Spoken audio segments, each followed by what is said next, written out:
In front of me is OnePlus 15R, and today I would like to show you how you can operate a voice recorder.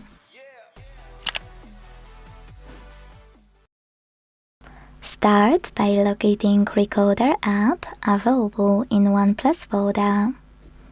Click on it, tap on Allow and allow while using in all pop-ups if you never used it before, and then click on those three dots at the top right corner.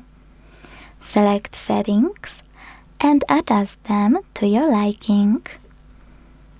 Go back, use red button, and this way start recording.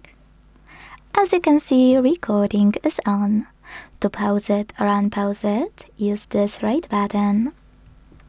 To add a bookmark, click on the left one. To switch on Transcribe, click on it here.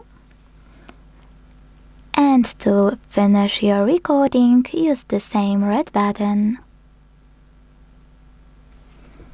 As you can see, mine was successfully created. To play it, click on it. As you can see, recording. Manage all of those options however you want, or go back and hold it to access all of those, like rename or delete. Thanks so much for watching. If you enjoyed this video, leave a like, comment and subscribe. Bye!